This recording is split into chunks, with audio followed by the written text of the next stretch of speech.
सत्यो जाताय नमः ओम आगीत नमः ओम हृदयाय नमः ओम वामिन्नी नमः ओम शिरसे नमः ओम शिरसे निमिन्नी नमः ओम शक्रिन्नी नमः ओम कवचाय नमः ओम कवचाय पासाङ्गे नमः ओम नेत्रे नेत्रवक्षिन्नी नमः ओम मात्राय कामिन्नी नमः ओम सौन्द्रनाय अंबिका समेत रागपरशिवाय नमः विवरुद्रा निवेदयामि पूजीपदसमायुक्तं नागवल्लेदलेताम्बूलं समर्पयामि शिवा திருச்சிற்றம்பலம் கருவாய் கிடந்து உன் கடலே நினையும் கருத்து உடையே உருவாய் திரிந்து உந்தன் நாமம் பயின்றேன் உனது அருளால் திருவாய் பொழிய சிவஜனம என்று நீரணிந்தேன் தருவாய் சிவகதி நீ எனக்கு தருவாய் சிவகதி பாதிரி புலியூர் அரணே பாதிரி புலியூர் அரணே சகல செல்வங்களும் தரும் இமயகிரிராஜதனையே மாதேவி நின்னை சத்தியமாய் நித்தியம் உள்ளத்தில் துதிக்கும் உத்தமருக்கு இறங்கிய மிகவும் அகிலமத்தில் நோயின்மை கல்வி தனதான்யம் அழகு புகழ் இளமை அறிவு சந்தானம் வலி துணிவு வாழ்நாள் வெற்றி ஆகு நல்லோர் நிகழ்ச்சி தொகை தரும் 16 பேரும் தந்தருளி சுகானந்த வாழ்வழிப்பால் சுகுத குணசாலி பரிபாலி அனுகூலி திரிசூலி மங்கள விசாலி மகவுனா நீ தாய் அலிகநாதோ மகிமை வளர்த்திருக்கடவூரின் வாழ்வாமி சுபநேமி சிவசாமி மகிழ்வாமி அபிராமி அபிராமி உமயே உந்தர்தரோத்தேனு மன்னி கசிவாகி உன் கடலில் தேனமுத துணர்பூரி இந்த ரசத்தே பருகி பல காலும் என்ற நோயிற்காதரவுற்று அருள்வாயே தம்பி தனக்கவன தனைவோனே தந்தை வளர்த்தாள் அருள்கை கனியோனே அந்தர்தமக்கான நிலை பொருளோனே 5 கரத்தானை முக பெருமாளே 5 கரத்தானை முக பெருமாளே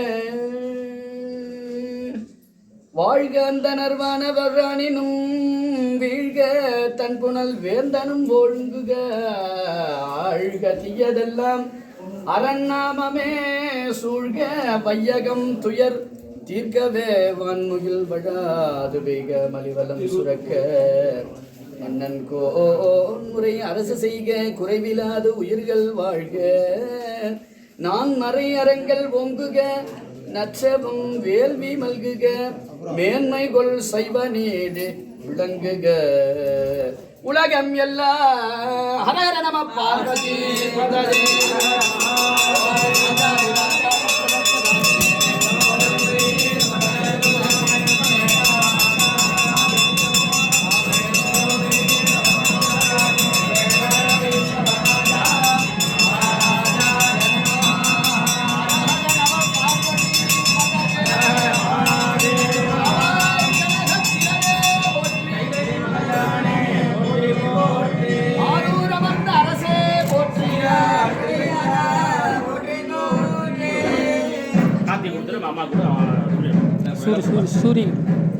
சூரி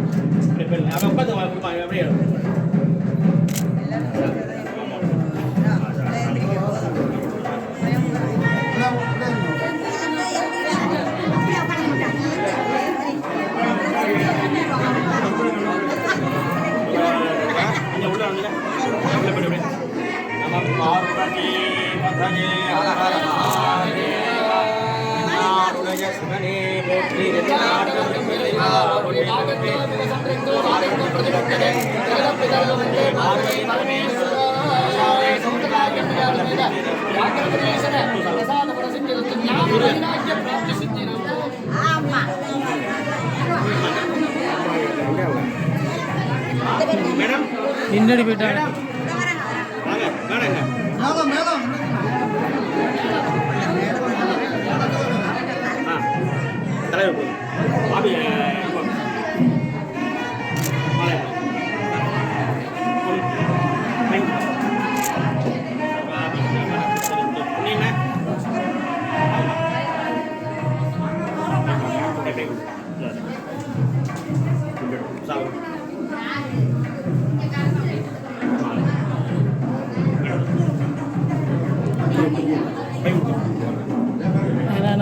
கொஞ்சம் பிடிக்கும்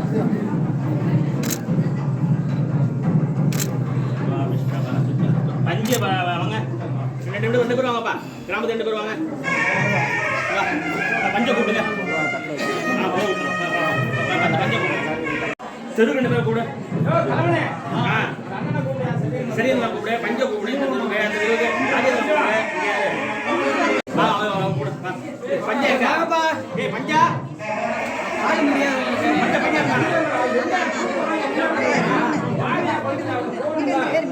வாங்க வாங்க வாங்க வேற தெரு இருக்காப்பா மேலத்துக்கு பள்ளி சரி யாராவது வெள்ளத்துல இருந்து பஞ்ச பஞ்ச அந்த பசங்க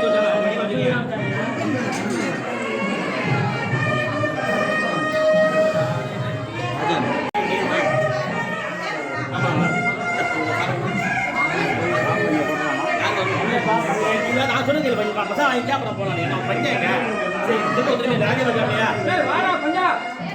அதெல்லாம் போயிட்டு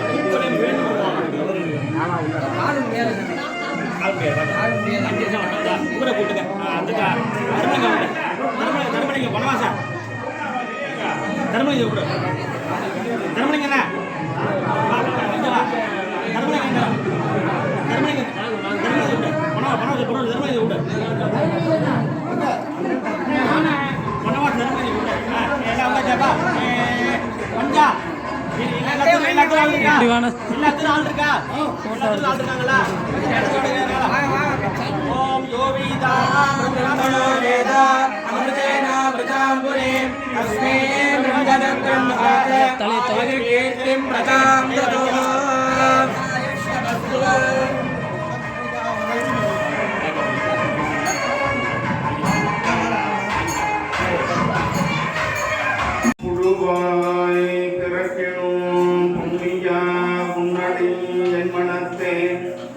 வழுவாதிருக்க வரம் தர வேண்டும் வையகத்தே கொழுவார்க்கு இறங்கி இருந்து அருள் செய் பாதரி புலியூர் செடுநீர் புனல் கங்கை செஞ்சடை மேல் வைத்த தீவண்ணனே.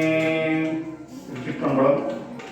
எல்லாமல்ல செந்தமிழ் சுப்பனா பெருமானுடைய திருவருளினாலும் தர்மையும் கமலையும் விரிதமிழ் கூடலும் பெருநகராக வீற்றிருந்து அருட்செங்கோல் செலுத்துகின்ற ஸ்ரீ குருமாசன்யானுடைய பொன்னார் திருவடிகளை மனமொழி மொழிகளால் வணங்கி மூர்த்தி தலம் தீர்த்தம் முறையாக துவங்கினோர்க்கு ஒரு வார்த்தை சொல்ல நல் சத்குருவாய்க்கும் பராபரமே என்பது தாய்மானவர்தான். நாம் பிறந்திருக்கக்கூடிய இந்த பூமி புண்ணிய பூமி என்பது அருளாளருடைய வாக்கு. குறிப்பாக இந்த தலம் திருவையாறு தலத்திற்கு மிக அருகிலே உள்ளது. நமக்கெல்லாம் தெரியும் இந்த கோயில இப்ப நம்ம நிக்கிற இடத்துல பின்னாடி பாத்தீங்கன்னாக்கா 4 இருக்கிறாங்க. ஞானசம்பந்தர், திருநாவுக்கரசர், சுந்தரர், மாணிக்கவாசகர்.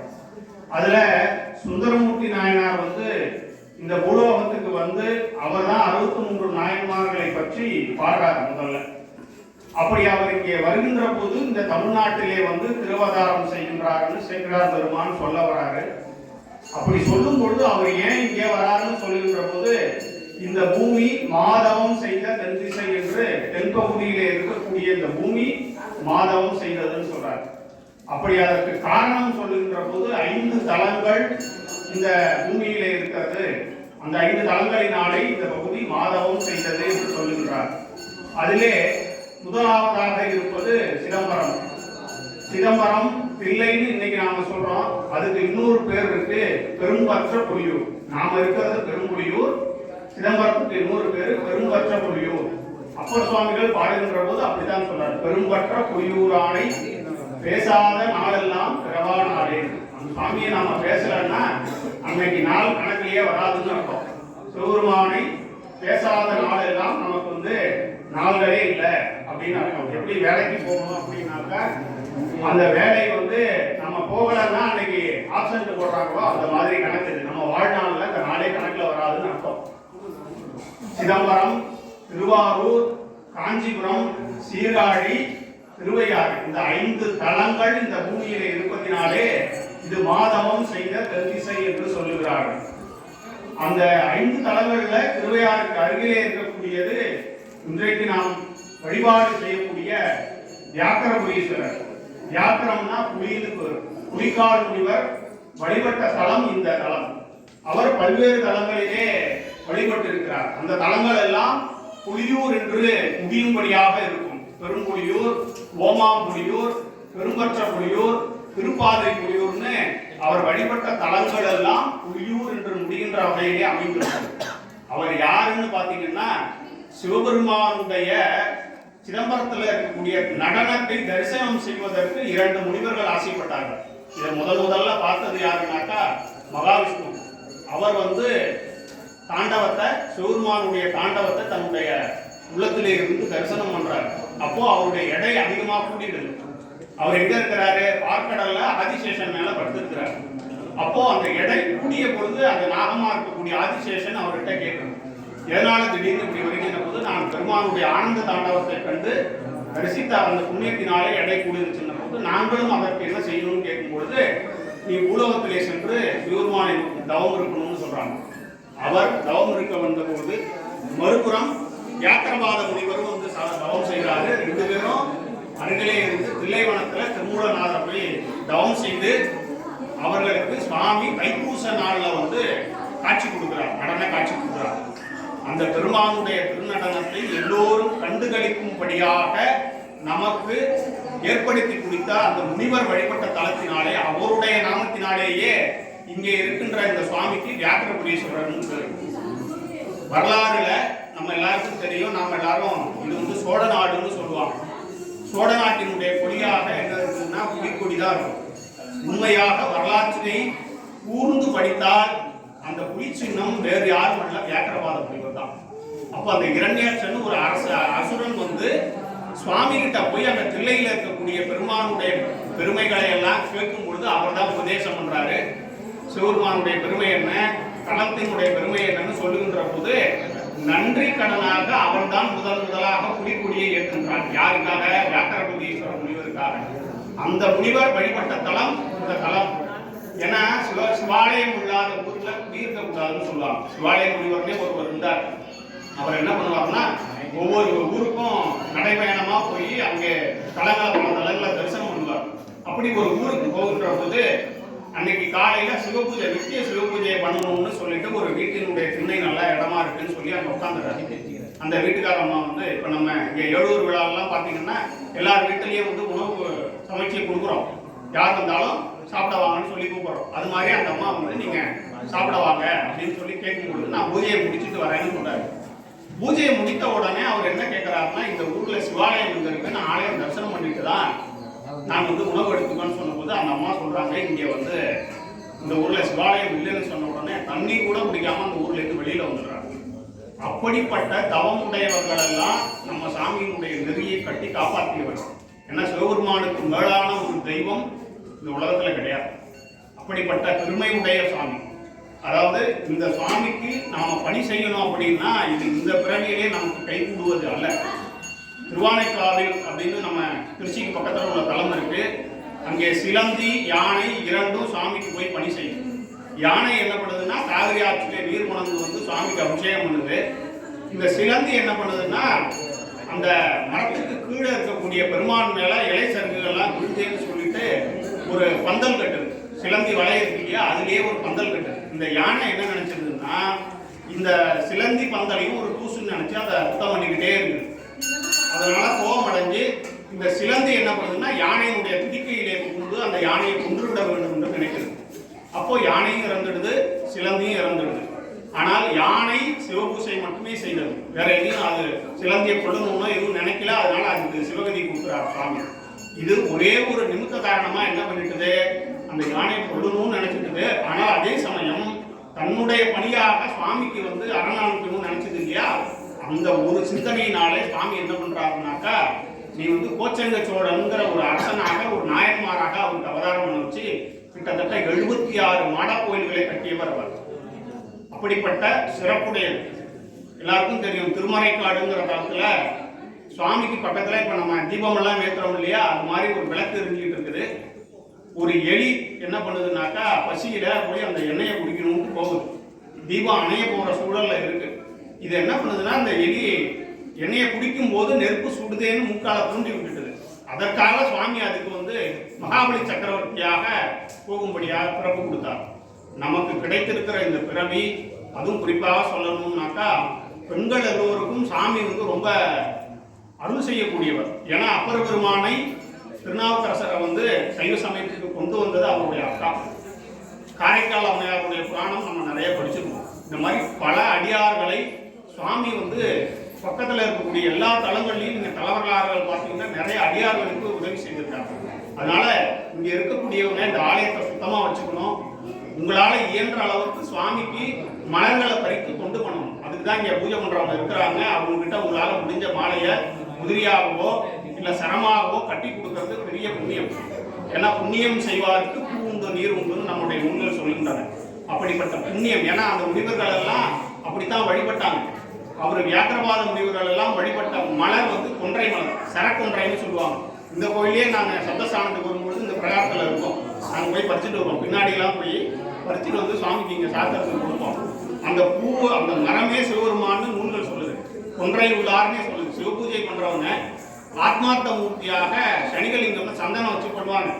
ஒருவேளை பூ, இந்த பூ கிடைத்தால் இந்த பூவை மட்டுமே வச்சு பூஜை பண்ணலாம்னு சொல்லுது. அப்படிப்பட்ட சிறப்புடைய தலம், சிறப்புடைய சுவாமி, சிறப்புடைய முனிவர் பூஜை பண்ணதுன்னு எல்லாமே இங்க இருக்குது. நீங்க காசியில போய் விஸ்வநாதர் தரிசனம் பண்ணணும், இங்கே காசி விஸ்வநாதர் இருக்கிறார். உங்களுக்காக அருள் செய்வதற்காக அந்த சுவாமி பல நூற்றாண்டு காலமாக, பல கோடி ஆண்டுகளாக இங்க இருக்கிறாரு. இந்த திருப்பணி நமக்கெல்லாம் வாழ்நாளில் கிடைத்திருக்கக்கூடிய ஒரு திருப்பணி. ஏன்னா பல கோடி பிறவிகள் எடுத்து பல முனிவர்கள் தவம் செய்து வாங்கின அருளை சுவாமி நமக்கு 12 வருஷத்துக்கு ஒரு தடவை கொடுத்துக்கிட்டே இருக்கிறாரு. அதனால நம்மளால இயன்ற அளவு எந்தெந்த வகையில இதை செய்ய முடியுமோ, நம்மளால பொருள் கொடுக்க முடிந்தால் பொருள் கொடுங்க, இல்ல உடல் உழைப்பு கொடுக்க முடியுதா உடல் உழைப்பை கொடுங்க, ஒத்துழைப்பு கொடுங்க. அதுதான் முக்கியம். ஏன்னா வரிசையில வாங்கணும்னு சொன்னா வரிசையில வரணும், எல்லாரும் முந்தி அடிச்சுட்டு போக கூடாது. ஏன்னா நாம வணங்குறது பெருமானை வணங்கி அருள் பெறுவதற்காக, மற்றவங்க வரக்கூடாது நமக்கு வரணுங்கிற எண்ணம் நமக்கு தவறாக வரக்கூடாது. அதனால இந்த சுவாமியை நாம் நமக்கு மட்டுமல்ல, நம்முடைய சந்ததியினருக்கும், ஏன்னா மணிவாசகர் சொன்னார், 3 சுற்றம் 100 நரையிடை ஆடாமே அருள் அரசியை பற்றி 27 தலைமுறைகளுக்கு அருள் செய்யக்கூடியவர் நம்முடைய பெருமான். அதனாலே சிவ வழிபாடு மிக உயர்ந்த வழிபாடு, அது சாதாரணமாக கிடைக்காது. நீங்க ஊர்ல 100 வீடு இருந்தாலும் 25 வீடு இங்க வந்திருக்கீங்கன்னாக்கா அது நீங்க செய்த புண்ணியம். அதனாலே இந்த பெருமானை வழிபாடு செய்வதற்கு நமக்கு கிடைத்திருக்கிற வாய்ப்பு இது. ஒரு நாளைக்கு நாம் வந்துட்டு போயிடக்கூடாது, நித்தம் சுவாமியை வழிபாடு செய்யணும், நம்மளால இயன்ற தொண்டுகளை செய்யணும், நல்ல முறையில் ஆலயங்களை பராமரிப்பது தான் நம்மளுடைய கடமை. அதை நாம் எல்லோரும் உணர்ந்து செய்கின்ற போது இறைவன் எல்லா வகையான நலங்களையும் அருள்களையும் நமக்கு கொடுப்பாரு. அதைத்தான் நம்ம பாடல்கள்ல நமக்கு சொல்றாங்க, 16 பேர்களையும் தரக்கூடியவர் நம்முடைய பெருமான். அந்த அருளை பெறுவதற்கு நாம் நல்ல வழிபாடுகளை செய்ய வேண்டும். அதற்கு எல்லாம் அல்ல வியாக்கிரபுரீஸ்வரர் முனிவருடைய அருளும் சிவபெருமானுடைய அருளும் எல்லோருக்கும் கிடைக்கும்படியாக ஸ்ரீ குருமாசனியானுடைய குணார்த்த கொடிகளை வணங்கி அமைந்தது. திருச்சிற்றம்பலம்.